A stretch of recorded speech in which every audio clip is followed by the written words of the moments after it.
Have you ever left a conversation feeling completely exhausted, even though nothing obviously bad happened? You weren't in an argument.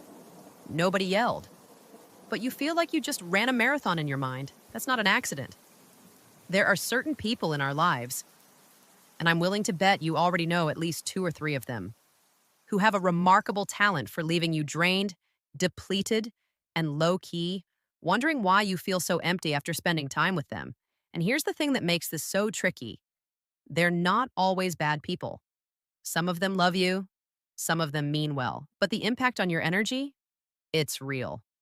And if you don't learn to recognize these patterns, you'll keep paying the price. Today, we're talking about the 7 types of people who quietly drain your energy and what you can actually do about it. Let's get into it. Okay, number 1. And honestly, this one might be the most common person you'll encounter in your life: the chronic complainer. You know exactly who I'm talking about. Every single conversation with this person is a highlight reel of everything that's wrong with the world. Their job is terrible. Their neighbors are the worst. The weather is always either too hot or too cold. The traffic was insane. Their back hurts. Their sister-in-law is insufferable. And look, complaining is human. We all do it. I'm not talking about someone who vents occasionally when things go sideways. That's called being a person. I'm talking about the person whose entire communication style is complaining. For them, it's not a release valve. It's the engine. There is no conversation that doesn't eventually become a list of grievances. Here's why this drains you. When you're around a chronic complainer, your brain is constantly being pulled into a negative frequency. We are wired for emotional contagion, meaning we literally absorb the emotions of the people around us. Science backs this up. Mirror neurons in your brain begin to sync with whoever you're around. Spend enough time around someone who sees everything as a problem, and your brain starts doing the same thing. What can you do? First, stop trying to fix it. That's actually the trap most nice people fall into. You offer solutions, and they shoot every single one down. That's because they don't want solutions. They want a witness. Instead, try a gentle pattern interrupt. Something like, "That sounds frustrating. So, what are you thinking about doing?" This shifts the energy from venting to agency. And if they refuse to engage with solutions at all, that tells you everything you need to know about whether this dynamic is ever going to change. Type number 2 is someone I call the emotional dumper. Now, this is different from a complainer. The emotional dumper isn't just negative about life. They treat you like a 24/7 therapy hotline. They come to you with every crisis, every spiral, every 2 a.m. anxiety attack, every relationship drama, every existential meltdown. And again, being there for people you care about is a beautiful thing. I want to be really clear about that. Supporting someone through a hard time is not draining. That's love in action. But the emotional dumper is different because it's one directional and it never ends. There is no reciprocity. When you have a hard day, somehow the conversation loops back to them within 3 minutes. They're not interested in your inner world. They're interested in having an audience for theirs. The real kicker? After these conversations, they often feel better, and you feel worse.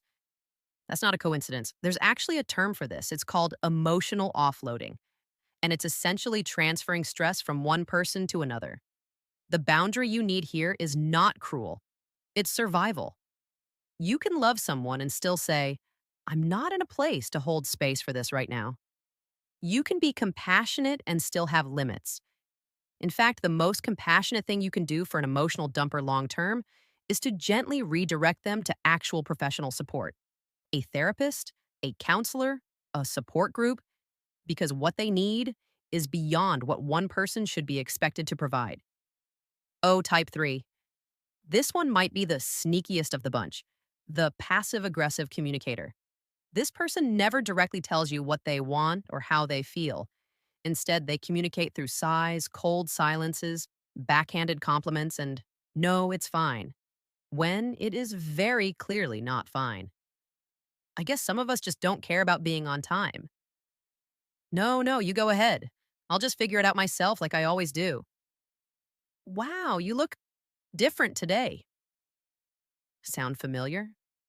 Here's what makes this person so energy draining. They force you into a constant state of interpretation and emotional detective work. You can never take things at face value. You're always trying to decode what was really meant, reading between the lines, second guessing your own perception of events. This is called emotional labor, and it is exhausting. Your nervous system stays in a low grade state of alertness around this person because you've learned that something might be wrong. You just never know what or when it'll surface. The strategy here: stop playing the detective. Stop asking, "Are you sure you're okay?" 15 times. Take their words at face value. If they say they're fine, hold them to that. The passive aggressive dynamic only works when the other person keeps trying to draw out the real emotion. When you stop performing that role, the dynamic has to shift, or the relationship has to get honest. Type 4 is someone most of us have encountered at every single social gathering we've ever been to in our lives. The one upper. You share something. Could be good news, could be a struggle, could be literally anything. And they immediately top it. "Oh, you're tired. I slept maybe 3 hours and still ran a 5K. Yeah, my vacation was nice, but wait till you hear about mine." You think your job is stressful? At its core, the one upper isn't actually arrogant. Well, okay, sometimes they are, but often this behavior comes from a deep well of insecurity. They can't let someone else's experience simply exist without positioning themselves above it. Your experience becomes a threat to their sense of worth. But here's how it drains you. Over time, you stop sharing. You start pre editing yourself before you say anything because you already know where it's going. You don't get the joy of genuinely connecting or being heard because every conversation is a competition you didn't sign up for. The move here is to stop competing with them and stop seeking their validation. Share what you want to share. Let the one-upmanship wash over you without engaging, and find the people in your life who can just sit with your story without needing to eclipse it. All right, we're halfway through, and type 5 might hit close to home for a lot of you: the guilt tripper. This is the person who, whether consciously or not, uses guilt as a primary tool to get what they want. And what makes this particularly draining is that they often do it under the guise of love. "After everything I've done for you, I just thought you'd want to spend time with your family. Fine, I'll just handle it. Don't worry about me." Guilt trippers are experts at making you feel responsible for their emotional state. When they're unhappy, somehow, mysteriously, it's because of something you did or didn't do. And if you dare to set a boundary or make a choice they don't like, cue the performance. The drain here is profound because it doesn't just take your energy, it takes your autonomy. You start making decisions based not on what you actually want, but on how to avoid triggering their disappointment. You stop being the author of your own life and become a supporting character in managing theirs. Here's the truth you need to hold on to: other people's emotions are not your responsibility to manage. You can care deeply about someone and still make choices that don't center their feelings above your own well being. You are not a bad person for having needs. Say that again to yourself. Type 6, the constant critic. This is different from someone who gives you genuine, constructive feedback when you ask for it. The constant critic offers unsolicited opinions on basically everything you do: your choices, your appearance, your parenting, your relationship, your career, your home, your hobbies. There's always something to improve, something you're doing slightly wrong, something that could be better. And it's delivered in that particular tone that somehow makes you feel small, even when the words themselves sound almost reasonable. What makes this so insidious is that after enough exposure to a constant critic, you start internalizing their voice. You stop needing them to critique you because now you're doing it to yourself. Their external commentary becomes your internal monologue. And that is one of the most energy draining things that can happen to a human being: carrying someone else's critical voice inside your own head 24/7. The work here is both interpersonal and internal. With the person, fewer updates, fewer check ins. Stop handing them material to critique. With yourself, start actively noticing when the inner critic uses their phrasing, their tone, their specific concerns.